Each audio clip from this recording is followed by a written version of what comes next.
자, 제가 칠판에 재앙과 기회라는 단어를 썼습니다. 재앙과 기회.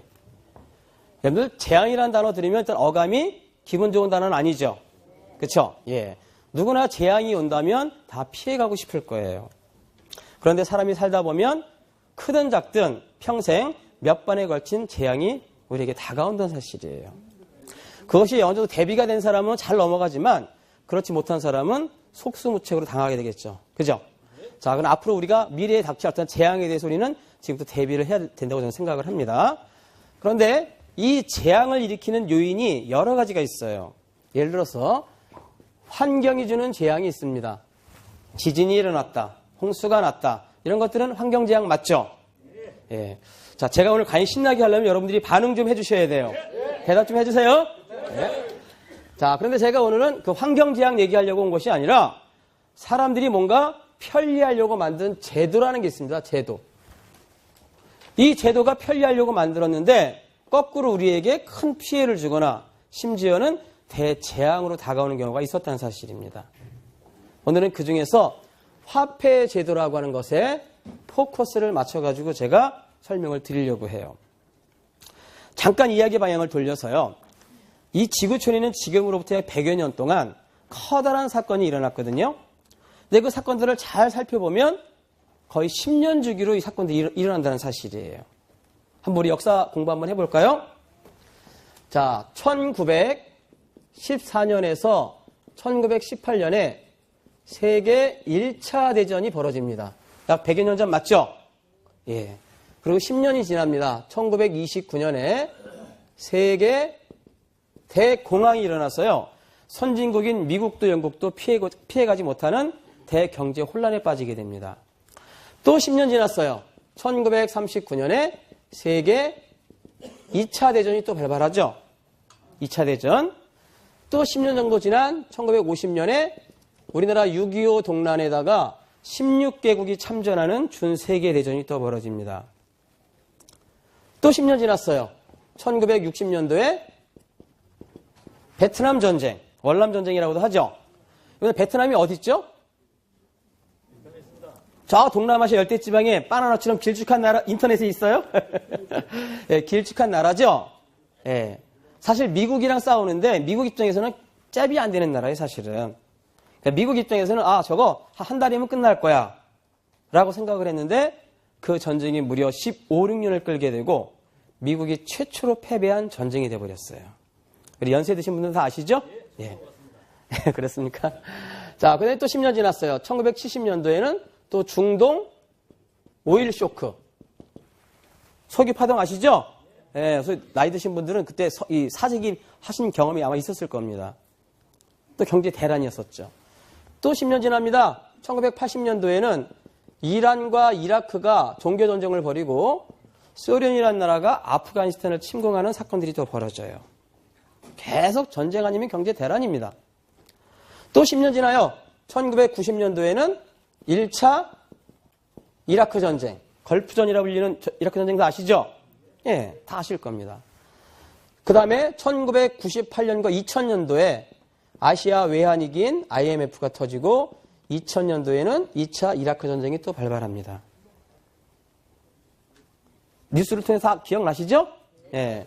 자, 그러면 98년도를 기점으로 10년 뒤면 2008년도겠죠? 이때는 뭐가 일어났습니까?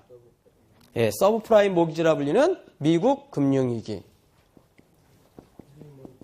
예, 리먼 브로더스와 골드만삭스 같은 대형 은행사들이 도산하는 그런 사건이 벌어지죠. 그죠? 자, 그러면 2008년도를 기준으로 10년 뒤면은 몇 년도가 될까요? 2018년. 꼭 욕하는 것 같아. 항상 강의할 때마다. 자, 이때는 무슨 일이 벌어질까요? 2018년에는 무슨 일이 벌어질까요? 코인 전쟁. 네, 2018년도는 미래이기 때문에 내가 신이 아닌 이상 무슨 일이 일어날 거야 라고 장담을 해요, 못해요? 못하죠.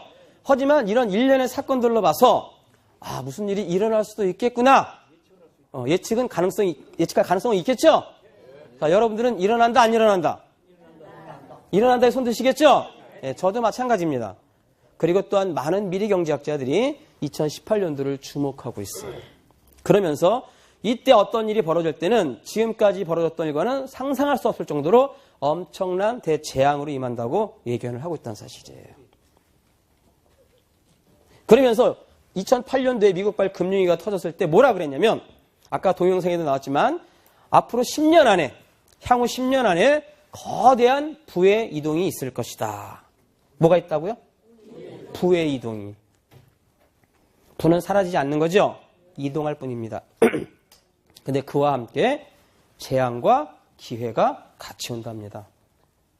부의 이동이 있을 때. 그럼 여러분들은 2018년도에 어떤 일이 안 벌어지면 다행스러운 거죠? 근데 만약에 일어난다면 여러분들 어떻게 할 것입니까? 일어난다면 대비를 해야죠?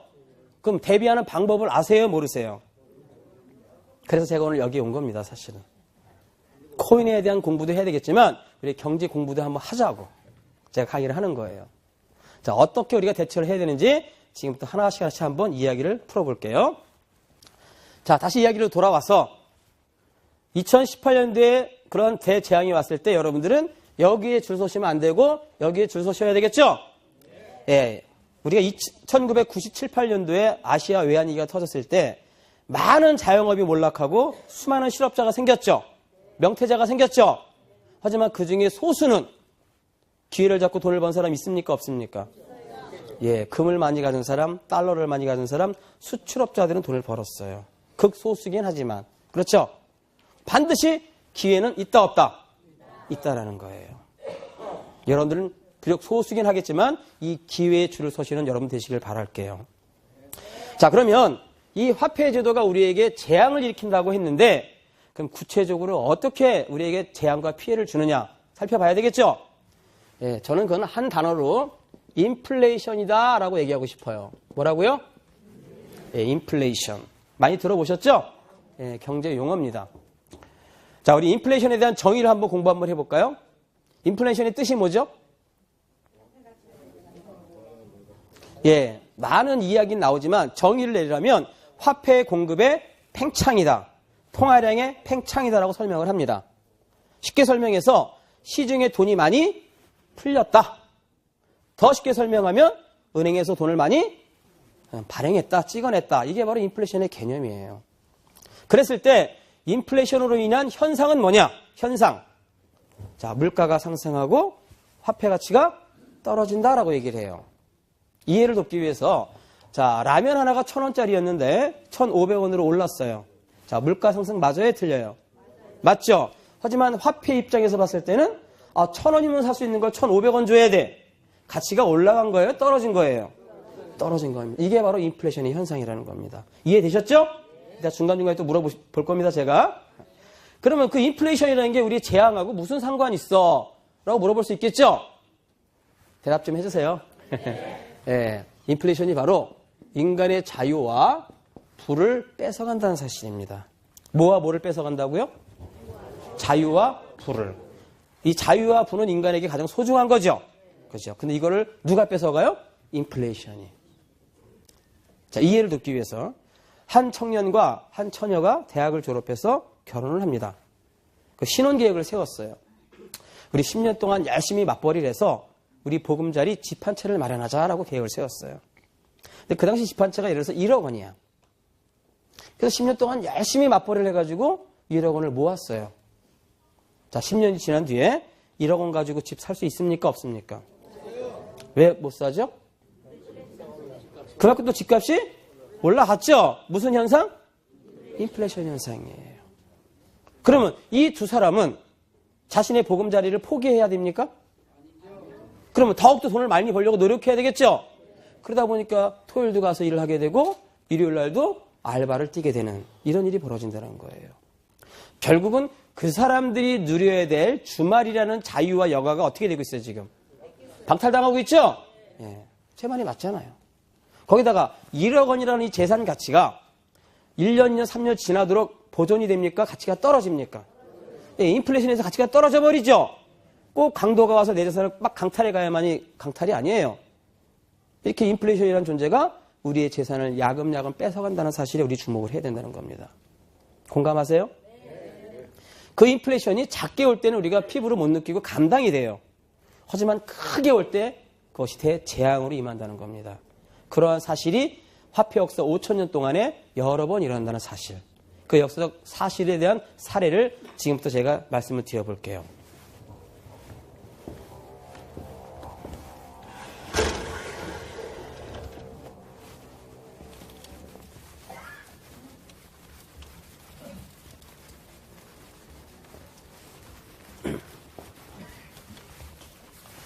자, 제가 좀 전에 화폐 역사가 몇 년이라고 얘기했죠? 네, 5,000년의 역사입니다. 근데 그 5,000년의 역사를 다 얘기할 수 없겠죠? 지금으로부터 딱 200년만 제가 거슬러 올라갈 겁니다. 몇 년이요? 200년. 자, 200년만 딱 거슬러 올라가면 이 지구촌에는 이 근본위 제도라는 게 등장합니다. 무슨 제도요? 근본위 제도. 이 근본위 제도가 1819년 영국에서 파운드화를 중심으로 시작이 됩니다. 영국에서. 그럼 이 근본위 제도가 도대체 뭐냐? 우리가 지폐라는 종이돈을 발행할 때, 찍어낼 때 무작정 찍어내자는 것이 아니라 그 나라가 가지고 있는 금 보유량의 가치가 있을까 없을까요? 있겠죠? 그 금 보유량의 가치만큼만 찍어내자라는 게 근본위제예요. 한마디로 종이돈의 가치를 뭐가 보증해준다? 금이 보증해주는 거예요. 그러면 종이돈의 가치는 수시적 막 가치가 떨어져 올라갔다 불안하지만 우리가 금값은 거의 안정돼 있죠. 그죠? 그래서 근본위제가 실시되는 동안은 유럽 경제가 큰 변화가 없었고 안정을 취합니다. 가장 국민들이 살기 좋았어요. 근데 100여 년이 딱 지납니다. 1819년에서 100년 지나면 몇 년도가 되겠습니까? 1910년대가 되겠죠? 1910년도에 뭐가 터졌죠? 예, 세계 1차 대전이 발발하게 되는 거예요. 그럼 여러분들, 전쟁이 일어나면 화폐에 대한 수요가 많아져요, 적어져요? 많아지죠? 왜? 무기도 사와야 되고 전쟁 물자도 만들어야 되잖아요. 전쟁이 지면 나라가 망하니까. 그죠? 그래서 많은 돈이 필요한데 자기네가 가지고 있는 금은 한정돼 있어. 그럼 어떻게 해야 될까요? 전쟁이 질 수는 없잖아. 그럼 어떻게 해야 되죠? 에라 모르겠다. 금 보유량 이상으로 돈을 찍어낼 수밖에 없는 상황이 벌어지는 거예요. 결국 전쟁이 다시금 인플레이션을 야기시켜버리는 겁니다. 그래서 수많은 전쟁에 참여한 나라들이 그 전쟁을 감당하기 위해서 돈을 막 찍어내요. 금 보유량 이상으로. 그럼 어떤 일이 벌어진다고요? 인플레이션. 그러니까 전쟁이 몇 년 진행되다 보니까 이 전쟁으로 인한 고통보다도 이 인플레이션이라는 고통이 국민들을 더 괴롭힙니다. 그래서 전쟁이 끝나갈 무렵에 영국이나 미국을 필두로 해서 다시 많은 나라들이 근본위제로 속속 복귀를 했어요. 근데 문제는 이 독일이라는 나라가 문제가 돼버렸어요. 독일이 1차 대전을 일으킨 주범이죠. 그죠? 근데 독일이 졌나요? 이겼나요? 졌습니다. 패전국이에요. 그래서 1차 연맹국, 승전국에서 독일 땅 몇 군데를 뺐습니다. 근데 그거는 감당이 돼. 뭐라 그랬냐면 니네 나라가 전쟁을 일으켜서 수많은 나라에 피해를 입혔으니까 전쟁 배상금 물어내 이래버린 거예요. 근데 그 배상금이 무려 얼마나 됐었냐면 1320억 마르크였었어요. 이 돈의 가치는 그 당시에 독일 GDP의 몇 년치에 해당하는 겁니다. 그러면 독일 국민들 입장에서 봤을 때는 가뜩이나 오랜 전쟁으로 인하여 엄청난 고통을 당했는데 거기다가 배상금까지 물어내라 그러면 여러분들이 독일 국민 입장이라면 어떻겠습니까? 살고 싶지 않겠죠? 네, 생지옥입니다. 그러니까 이제 바이마르 공화국이 들어서 가지고 나라를 막 재건을 해야 되는데 이놈의 전쟁 배상금 때문에 발이 묶여가지고 나라가 온통 혼란의 도가니에 빠져버리는 거예요. 국민들은 세금 걷어가지고 갚기 바쁘죠. 그러다가 도저히 안 되겠으니까 독일 정부에서 에라 모르겠다. 자기네가 가지고 있는 금 보유량 이상으로요. 마르크를 막 찍어내기 시작합니다. 그냥. 엄청 찍어내는 거예요. 그러니까 실질적으로 기록해 보니까 이 마르크를 얼마나 많이 찍어냈냐면 독일 전역을 몇 번이나 뒤덮고도 남을 만큼 찍어냈대요. 그럼 어떤 일이 벌어진다고요? 인플레이션도 보통 인플레이션이 아니겠죠? 그걸 우리가 보통 하이퍼 인플레이션 또는 슈퍼 인플레이션이라고 얘기를 하는 거예요. 그러면 인플레이션이 크게 일어나면 일어날수록 화폐 가치는 어떻게 된다? 완전히 휴지 조각이 돼버리겠죠. 그죠? 그래서 실질적으로 그거에 대한 자료, 사진을 찾아보니까 겨울에 추워요. 그러니까 군인들하고 주부들이 이 마르크라는 종이돈을 가지고 아궁이 불쏘시개로 던져버려요. 땔감으로. 밖에 나가서 청소부들이 청소를 하는데 그 쓰레기의 90%가 다 뭐라고요? 마르크란 돈이야. 돈이 그냥 쓰레기야, 쓰레기. 아이들이 놀 장난감이 없어가지고 마르크로 블록, 벽돌을 만들어가지고 블록 쌓기 게임을 하는 사진이 있어요. 또 베를린 시내에 몇 장의 사진들이 나뒹굴어요. 그 사진을 주워 보니까 길게 늘어선 수레가 있습니다. 그 수레 위에 엄청나게 큰 자루들이 수백 개가 놓여 있는 거야. 그 자루 안에 뭐가 있었을까요? 네, 마르크 돈이 있었어요. 그렇게 많은 마르크를 가지고 가봐야 요만큼의 빵밖에 못 산대. 뭐 계란 하나 사는데 뭐 90만 마르크, 뭐 900만 마르크라는 기록이 있으니까 한마디로 이거는 생지옥입니다. 그냥 생지옥. 독일 국민들 입장에서는 살고 싶지 않았을 겁니다, 아마. 그래서 실질적으로 통계 자료를 찾아봤어요. 그랬더니 1차 대전이 일어나기 전에 1달러당 마르크 비율이 4.2 마르크였대요. 한 4배 정도 됩니다. 4.2 마르크. 근데 1923년 마르크를 엄청 찍어낸 다음에 환율을 보니까 1달러당, 놀라지 마세요, 4조 3천억 마르크. 1달러 갖다 주면 4조 3천억 마르크를 준다는 거예요. 한마디로 마르크가 돈의 가치가 있다는 거예요, 없다는 거예요? 휴지 조각보다도 못하는 겁니다. 그냥 쓰레기라는 얘기예요, 쓰레기.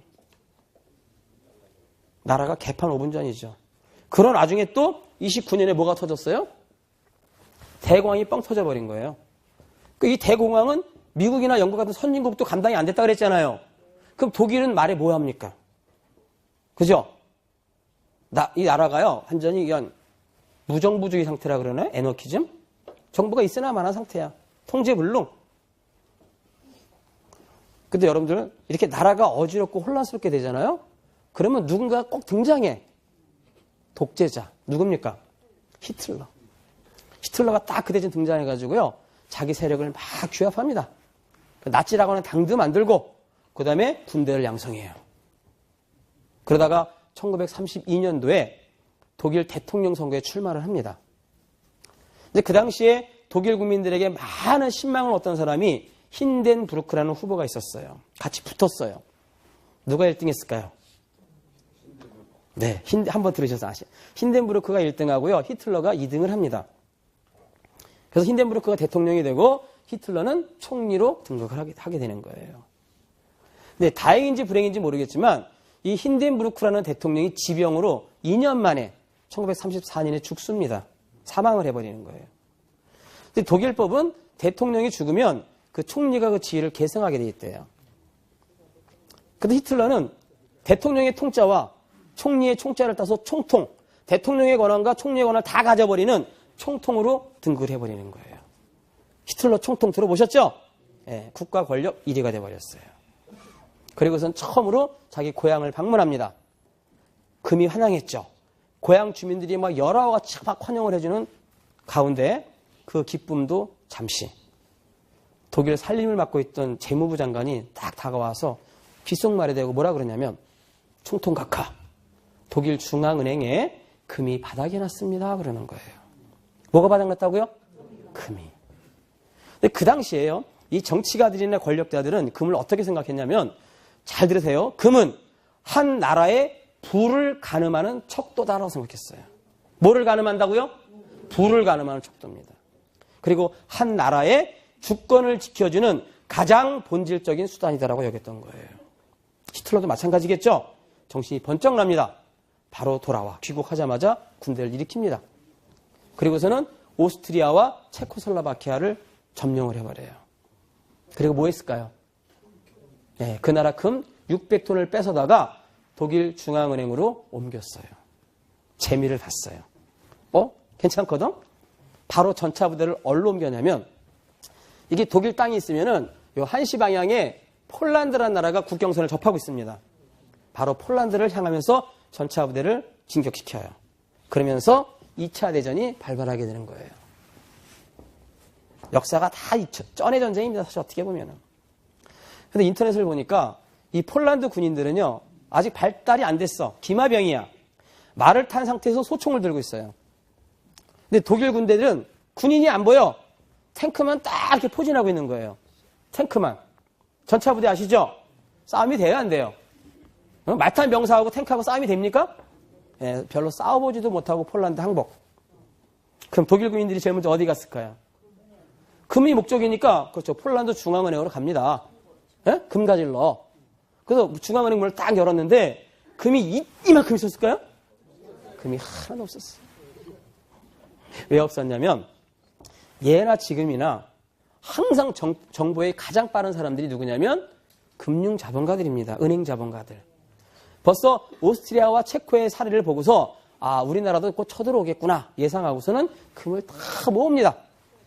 다 모으고 나서 그 폴란드 밑에 보면은 루마니아라는 나라가 있고 그 밑에 터키라는 나라가 있어요. 소아시아. 그걸 쭉 경유해가지고 바닷가에 배를 정박한 다음에 금을 실어서 삥 돌아가지고 지중해를 거쳐서 프랑스, 파리 중앙은행으로 이미 옮긴 상태야. 히틀러가 허탕 쳐버린 거예요. 기분 나쁘겠죠? 근데 그 소식이 몇 개월 안 가가지고 히틀러 귀에 들어갑니다. 히틀러는 두말 없이 전차 부대를 어디로 향할까요? 프랑스로 향합니다. 근데 여기서 참 놀라운 사실이 있어요. 제가 예전에, 제가 법학 전공했는데, 예전에 그 사법고시 공부할 때 그 세계사, 문화사가 필수 과목이었거든요.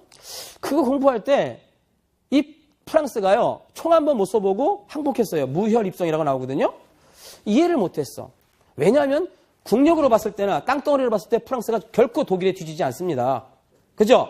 더군다나 독일은 오랜 전쟁 통해서 또 패전국이 됐잖아. 국력이 약할 수밖에 없잖아요. 근데 프랑스 국민들이 이렇게 항복을 했을까? 이해를 못했는데 이 코인 강의하면서 그게 깨닫게 됐어요. 코인 강의하면서. 그게 왜 그러냐면 이 프랑스는 그 예술의 나라잖아요. 그렇죠? 그러니까 전 세계 많은 예술 작품들이 루브르 박물관인 곳에 진열이 돼 있다. 전시가 돼 있어요. 그죠? 근데 만약에 독일 군인들이 전차 포를 쏴버리면 어떻게 될까요? 예, 루브르 박물관이 파괴가 되고 예술 작품들이 훼손되겠죠? 그거 막으려고 포만 쏘지만 항복할게 이래버린 거야. 예, 그래서 총 한 번 안 쏴보고요. 파리를 점령합니다. 그럼 독일 군인들이 또 제일 먼저 어디 갔을까요? 목적이 뭐야, 목적이? 금이잖아요. 프랑스 파리 중앙은행으로 갑니다.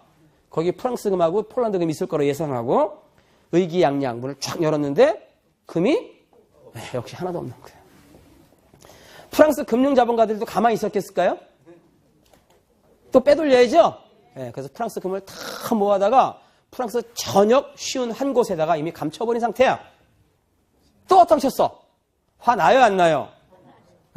그때 히틀러가 상상을 합니다. 야, 이 유럽에서 금을 가장 많이 갖고 있는 나라가 어떤 나라일까? 어딜까요? 영국이죠, 영국. 런던은 도시고요. 나라. 영국이죠? 영국은 어떤 나라입니까, 그 당시에? 엘리자베스 여왕시대 이후 무적 함대를 쳐부수고 나서 유럽의 패권을 장악한 나라죠? 대영제국, 해가 지지 않는 나라. 금을 가장 많이 갖고 있는 나라. 이런 나라가 있었단 말이에요. 히틀러는 두말 없이 점차 부대를 어디로 향할까요, 또? 영국으로 향합니다. 근데 영국도 그렇게 막강한 나라임에도 불구하고 독일 군대에는 감당이 안 됩니다. 다 점령당하고 런던 시내만 남았어요. 그럼 영국 금융자본가들 또한 가만히 있었을까요? 그거 어떻게 했을까요? 그럼 빼돌려야죠? 그래서 금이 너무나 많아, 영국은. 다 모아가지고 배에다 싣고 낮에 옮기면 독일 또 잠수함 부대가 또 막강하거든요. 격파당하면 안 되잖아. 낮에는 못 옮기고. 또 평상시에 사용하는 큰 항구가 아니라 조그만 별로 사용하지 않은 항구 있잖아요. 거기다 배를 정박시켜 놓고 마치 특공작전을 방불하다시피 하면서 금을 실어요. 그리고 나서는 저쪽에 캐나다하고 미국 쪽을 향해서 안전하게 금을 옮겼어요. 여기서 뭐가 보여야 됩니다. 뭐가 보일까요? 한번 들으실까 하시네. 예, 부의 이동이 보이셔야 돼요, 여러분들. 유럽에 있던 부가 어디로 옮겨졌습니까, 지금? 아메리카로 옮겨지는 게 보이셔야 돼요. 그 앞으로 패권이 유럽 패권에서 어디로 옮겨진다, 이제? 아메리카, 미국 중심으로 바뀐다는 걸 암시하고 있다는 거예요. 부가 이동하면서. 그런 것도 우리가 미래를 보는 안목입니다. 아시겠죠? 안전하게 옮기고 난 다음에 처칠 수상은 비행기를 타고 미국으로 건너가요. 그래서는 루즈벨트 대통령을 만나서 담판을 짓습니다. 우리가 독일을 상대로 해서 전쟁을 치러야 되는데 우리 무기 갖고는 도저히 안 된다. 오로지 독일 무기를 상대할 것은 미국밖에 없으니까 니네 무기 좀 팔아라 그런 거예요. 그 루즈벨트 대통령은 1차 대전 당시 무기 팔아가지고 재미 본 적 있어요? 오케이, 팔게. 그 대신에 결제 수단으로 달러 필요 없고 파운드 필요 없고 뭐 내놔? 금 내놔 이래버린 거예요. 금 내놔. 금은 다 좋아하나 봐요. 그렇죠? 그럼 영국 입장에서 어떻게 해야 될까요? 전쟁이 질 수는 없잖아.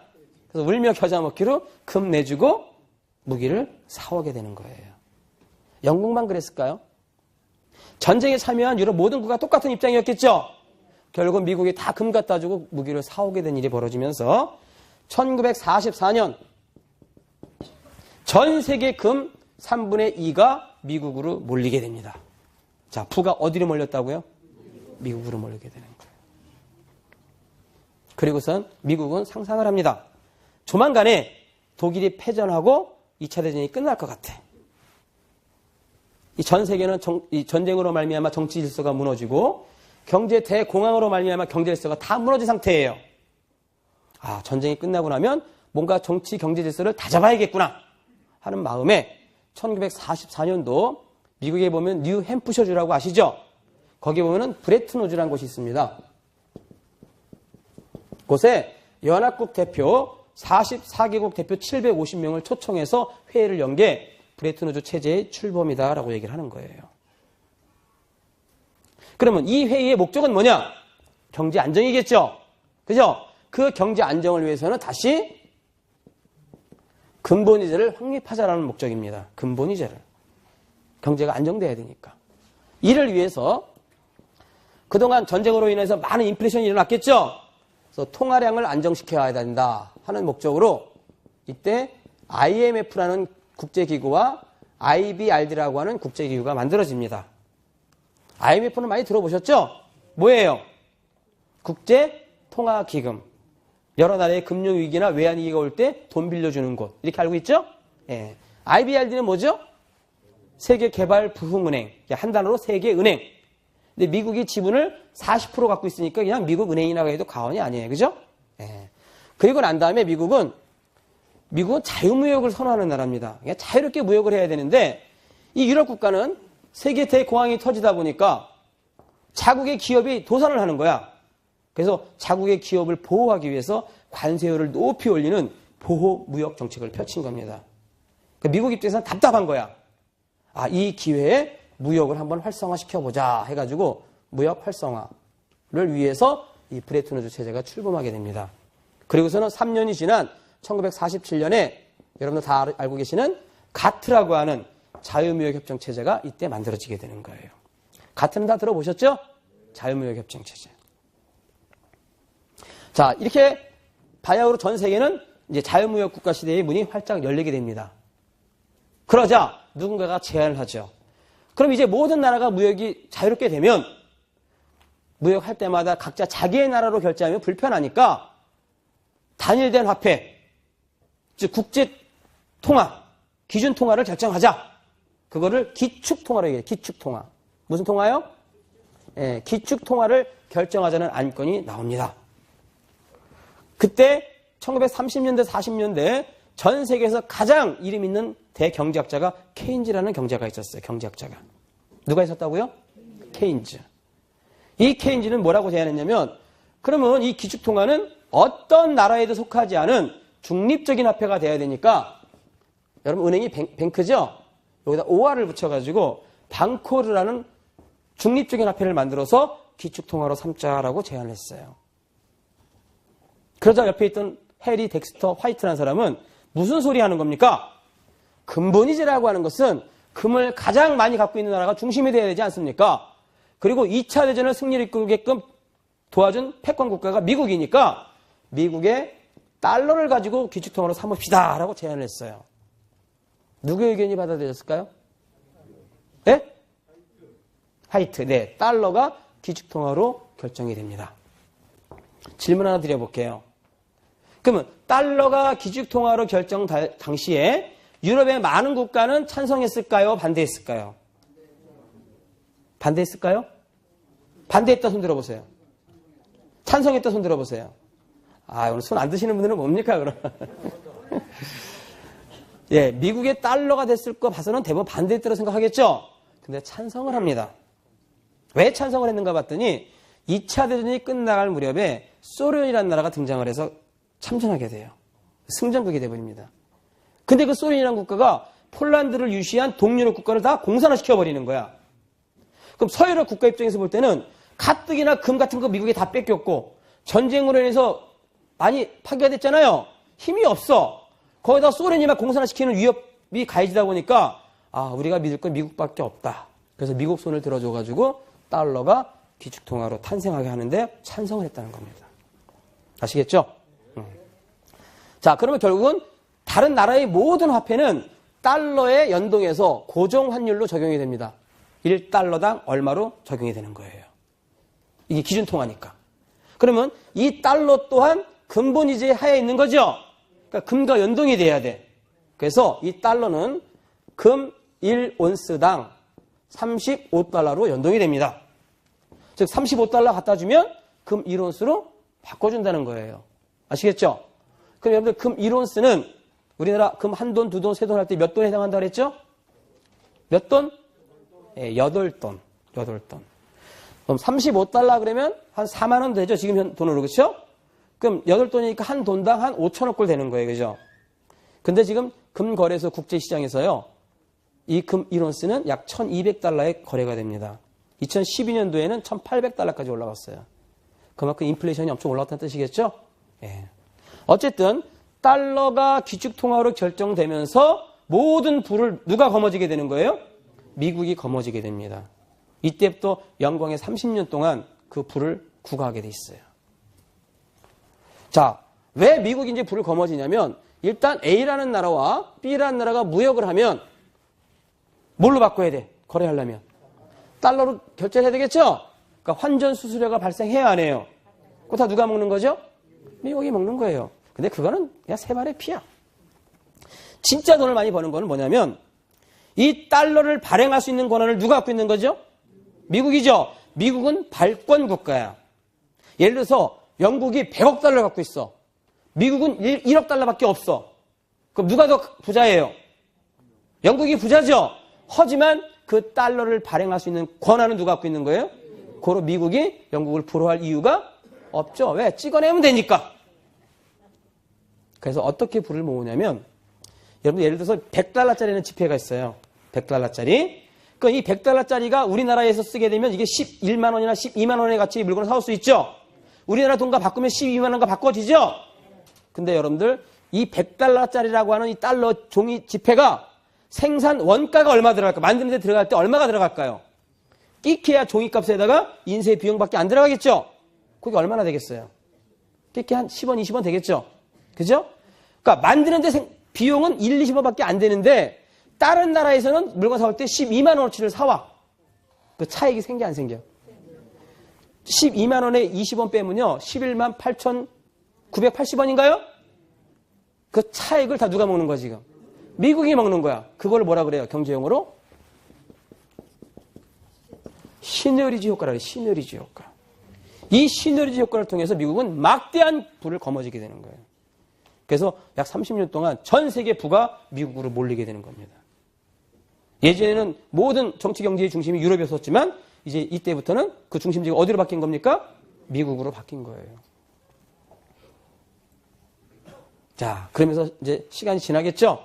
세월이 지나다 보니까 이 2차 대전을 경험했던 유럽의 많은 국가가 가만히 있었던 게 아닙니다. 경제 재건을 해서 박차를 가하겠죠? 그죠? 그러니까 열심히 무역도 열심히 하고 경제 재건을 해서 열심히 노력을 해. 독일 같은 나라는 라인강의 기적을 일으킬 정도로 강대국이 돼버립니다. 그러면 전 세계 모든 국가가 무역을 하다 보니까 뭐에 대한 수요가 많아질까요? 달러에 대한 수요가 많아지겠죠? 그러니까 미국에 대해 계속 달러 보내달라고 요구를 해야 돼. 거기다가 50년대 6.25 터지고 60년대 베트남 전쟁 터져가지고 15년 동안 전쟁 치렀어. 그럼 달러에 대한 수요가 폭발하겠죠? 근데 미국이 아무리 금이 많다 한들 전 세계 모든 나라가 달러 달라 그러고 전쟁 치러야 되는데 달러가 남아 돌아요? 안 남아 돌아요? 부족할 수밖에 없죠? 아무리 금이 많다 한들. 그래서 미국이 어느 순간 전 세계를 상대로 사기를 칩니다. 몰래 그냥 자기네 금 보유량 이상으로 달러를 막 찍어내기 시작하는 거예요. 워낙 요구하는 나라가 많다 보니까. 그 처음에 사람들이 이거 눈치채요, 못 채요? 눈치 못 채요. 근데 시간이 지나다 보니까 아니 왜 1,000원짜리 물건이 1,100원, 1,200원 막 올라가는 거야. 그 물건값이 올라간다고 하는 것은 화폐 가치가 떨어졌다는 얘기잖아요. 무슨 현상이야 이거는? 인플레이션 현상이거든. 그럼 경제력 조금 많은 사람은 돈을 많이 찍어냈다는 뜻이네. 그죠? 근본 이자라면은 인플레이션이 거의 없잖아. 근데 인플레이션이 일어났다는 것은 돈을 많이 찍어냈다는 걸 금방 대박 알아. 그래 안 그래요? 그걸 제일 먼저 눈치챈 사람이 누구예요? 프랑스의 드골 대통령이에요. 드골 대통령. 드골 대통령 들어보셨죠? 예, 드골 대통령이 딱 대고 보니까 아니 뭐 달러가 가치가 엄청 떨어져 버리. 휴지 조각 같은 거야. 그래서 명령 내리죠. 재무부 장관한테 야 종이 조각 달러 갖다 주고 금 찾아와 해버린 거예요. 그것이 라디오에 방송이 되다 보니까 유럽 전역에 방송이 돼버린 거예요. 그러면 그러한 상황을 프랑스만 느꼈을까요? 아니면 유럽의 모든 국가가 똑같이 느꼈을까요? 똑같이 느꼈겠죠? 그래서 프랑스가 달러 갖다 주고 금 찾아와. 그러니까 이게 지금 미국의 금입니다. 유럽의 많은 국가가 미국에 뭐 보낼까요, 이제? 달러를 다 보냅니다. 그리고 뭐 내나? 그럼 줘야 돼, 안 줘야 돼? 금 본인이 제니까 줘야 되겠죠? 금 유출량이 많아지는 거야, 점점. 그러다 보니까 1971년도 8월 15일 날 미국의 닉슨 대통령이라고 있었습니다. 닉슨 대통령. 아시죠? 닉슨 대통령이 두 가지 경제 난관에 봉착을 합니다. 그 첫째는 금이 자꾸 빠져나가니까 근본 이자를 유지할 수 있어요, 없어요? 없잖아요. 자기네 그 기축통화인데 거기다가 국제 수재가 악화되기 시작하는 거예요. 독일이라든지 신흥 경제 대국인 일본이 막 치고 올라다 보니까 미국의 수출보다 수입이 많아져 버리는 거예요. 적자. 이 국제 수지가 악화되어 버린 거야. 이 두 가지 난관에 봉착하다가 견디다가 안 되다 보니까 닉슨이 뭐라 그랬냐면 이 브레튼 우드 체제를 붕괴시켜 버리는 거예요. 도저히 감당이 안 되는 거야. 그러고서는 BJR이라는 것을 선포합니다. 자, BJR 이건 내가 뭐라 그랬죠? 지난번에? 좀 시간 좀 두고 대답하시지. 네, 배째라라는 뜻이야. 배째라. 이거 제가 지어낸 얘기가 아니라 인터넷 치면 나옵니다. 이거 뭐냐면은 달러라는 돈을 갖다 줘도 금을 못 바꿔줘라고 배짱 튕긴 거예요. 닉슨이. 이제 더 이상 마음대로 해. 이래버린 거죠.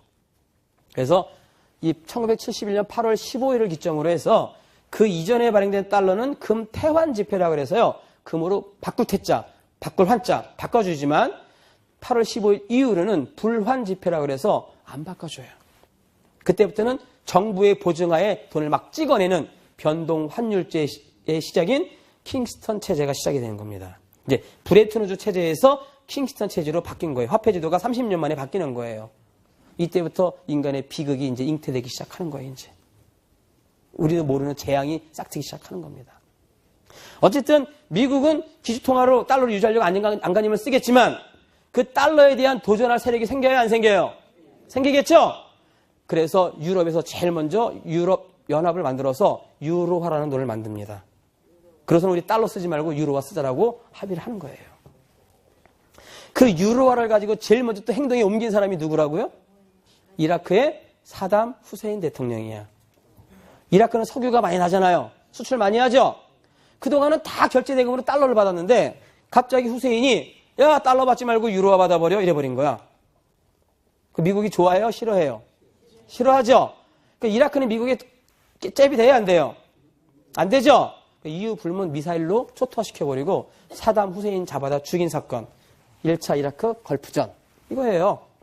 다 아시잖아요. 이런 내막이 있는 겁니다. 또 최근에 러시아의 푸틴 대통령 아시죠? 푸틴 대통령이 중국하고 천연가스 공급 계약을 맺었어요. 근데 그동안 계속 달러 받다가 갑자기 푸틴이 뭐라 그랬냐면 야 달러 받지 말고 위안화 받아 이래버린 거예요. 위안화 중국 돈. 그 미국이 또 좋아해요? 싫어하겠죠?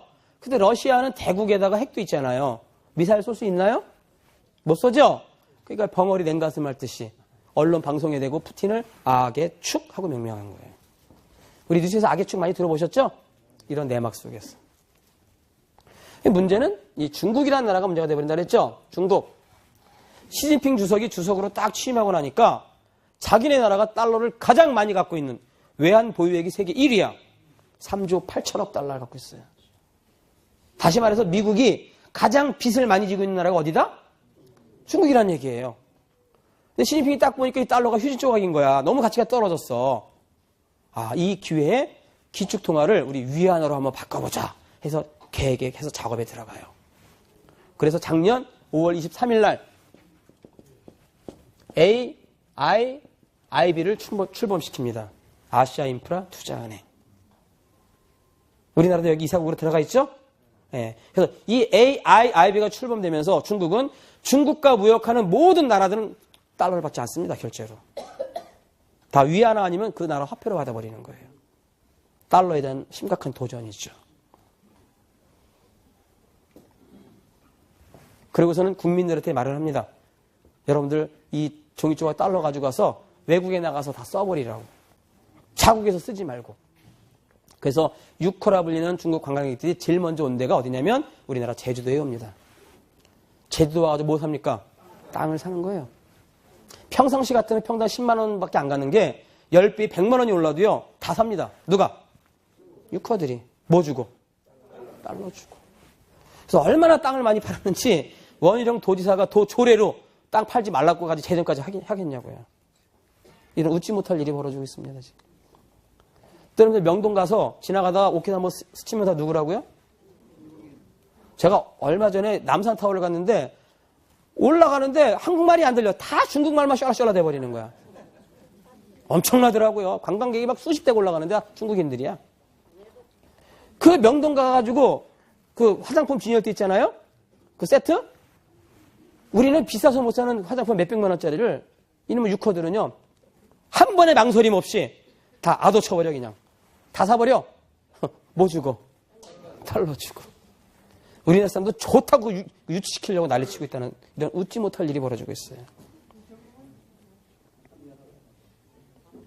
자기네 나라에서는 절대 안 씁니다. 어쨌든 이렇게 달러에 대한 도전이 많아지고 있죠.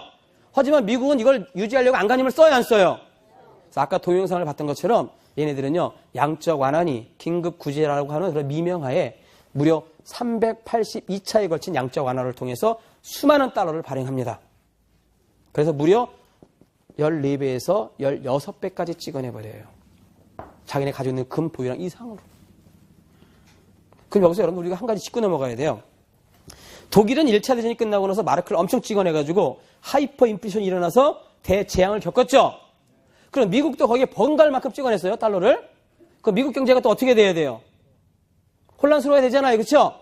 근데 지금 미국 경제는 어떻습니까? 그나마 괜찮죠? 이유가 뭐예요? 똑같은 상황인데. 예.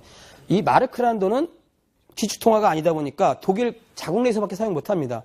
조그만 땅덩어리에서 너무 많다 보니까 폭발하지만 이 달러는 기축통화다 보니까 전 세계 수출이 돼야 안 돼요?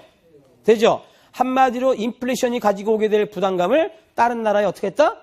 전가시킨 거예요.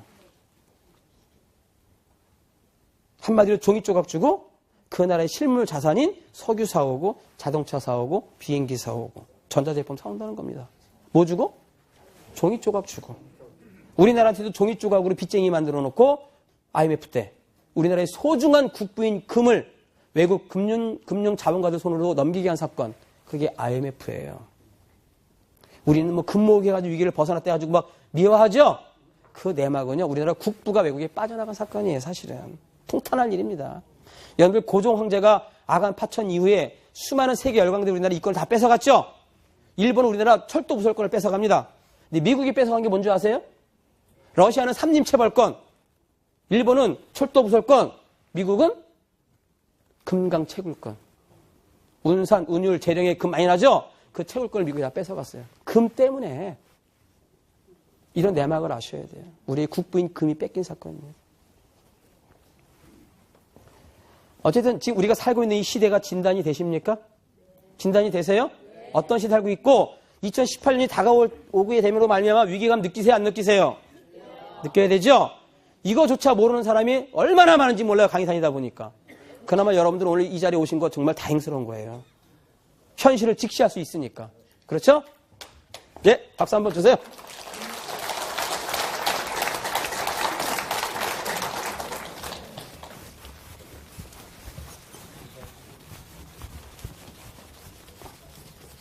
칠판이 깨끗하게 안 지워지네요. 자, 그러면 우리가 이 시대를 진단했으면 그 시대에 맞게끔 대책을 세워야 돼, 안 세워야 돼요? 예, 위기가 온다면 대책 세워야 되겠죠? 여기서 제가 중요한 한 말씀을 드릴게요. 화폐 역사를 아까 5,000년으로 본다 그랬죠? 이 5,000년의 역사 동안 수많은 사건들이 벌어지는데 그 사건들이 공교롭게도 항상 반복되어진다는 사실. 그 반복되어지는 사실에 하나의 공통점을 찾아냅니다. 그 공통점을 찾아서 정리한 것이 바로 제국의 7단계라는 거예요. 뭐라고요? 네, 제국의 7단계. 인터넷에 찾아보면 자세히 나오는데 그거 일일이 설명하다 보면 시간이 오래 걸리죠? 핵심만 설명드리면 이 제국이라는 건 한 나라잖아요. 그렇죠? 한 나라가 세워져서 한 나라가 망할 때까지를 7단계로 정리한 겁니다. 그럼 여기 공통점이 뭐냐? 항상 첫 단계에 금으로 시작해서 뭐로 시작해서? 금으로 시작해서 마지막 7단계에도 금으로 끝난다는 사실입니다. 그리고 3, 4, 5단계에 이런 전쟁이나 경제 대란을 일으켜서 인플레이션을 야기해가지고 화폐 가치를 종이 조각, 휴지 쪽으로 만들어버린다는 사실이에요. 아까 동영상에 나왔었죠? 예, 종이 돈 치고 영원으로 떨어지지 않은 것이 없었다고 아까 나오지 않습니까? 그리고 나서 6단계에서 7단계 넘어갈 때 금융 자본가들은 어떻게 행동하는지 잘 보세요. 자신의 모든 재산을 정리해서 금으로 바꿔 탔다는 사실입니다. 뭐로 바꿔 탔다고요? 왜 그랬을까요? 종이돈의 가치는 휴지 조각 돼버리죠. 하지만 금의 가치는 항상 안정돼 있죠. 그러니까 갈아탄다는 사실입니다. 그들이 먼저 금으로 갈아타고 난 다음에 뒤에 수많은 사람이 따라오게 돼. 그러니까 전쟁이 일어나거나 경제 대란이 일어나면 금값이 어떻게 한다? 폭등해 버리는 거예요. 그 이유를 이제 아시겠습니까? 금값이 폭등하는 이유가 그래서 그런 거예요. 그럼 여기서 이 제국의 7단계라는 사실을 통해서 우리가 무슨 교훈을 얻어야 될까요? 지금 내가 무슨 얘기를 하려고 이 얘기를 하는 거예요? 지금 만약에 우리가 살고 있는 이 시대에는 지금 우리는 몇 단계에 살고 있습니까? 우리 또한 2018년도에 온다면 우리 또한 6단계에서 7단계 가는 거 맞아요? 안 맞아요? 맞죠? 정확한 진단이 됐어요? 안 됐어요? 그럼 어떻게 행동해야 됩니까? 이제 우리 또한 금융 자본가들처럼 뭐로 바꿔야 된다? 금으로 바꿔야 게 정답이에요. 이 얘기하려고 제가 지금 50분 동안 떠들었어요. 정답을 찾아야 되니까 이거를 벗어나기 위해서 아까 대책이 필요하다고 그랬잖아요. 그 대책이 뭐다? 금으로 바꿔야 되는 게 대책입니다. 맞아요? 안 맞아요? 이거 괜히 제가 얘기하는 거 아니죠? 자, 정답을 찾았어. 근데 그 정답이 100% 다 해결책이냐? 아닙니다. 금이 정답인데 현실적인 또 문제에 직면하게 돼 있죠? 어떤 문제예요? 금값이 너무 비싸다고 하는 현실. 지금 금 한 돈이 얼마입니까? 15만원에서 20만원 가버리죠? 돈 많은 재벌들이야 뭐 수십억 찾아다 사면 그만이지만 우리 같은 서민들이 사봐야 얼마나 사겠습니까? 많이 못 사죠? 그럼 대책이 돼요, 안 돼요? 그럼 나 여지껏 헛소리 했네요? 50분 내내 떠드는데 헛소리 한 거야, 지금. 대책이 안 되잖아. 그러려고 쓴 건 아니겠죠? 자, 금이 안 되면 그 대체제가 있어요, 없어요? 찾아야죠? 예. 네. 그러면 금의 성질도 갖고 있고, 금의 역할도 하면서 아주 싼 미래의 새로운 화폐가 나온다면, 갈아타시겠습니까? 네. 언제 안에? 2018년 안에. 갈아타셔야 되겠죠? 약속할 수 있어요? 네. 그럼 제가 계속 강의를 할 수 있습니다. 여러분들이 안 갈아탄다면 내가 굳이 강의할 필요가 없겠죠.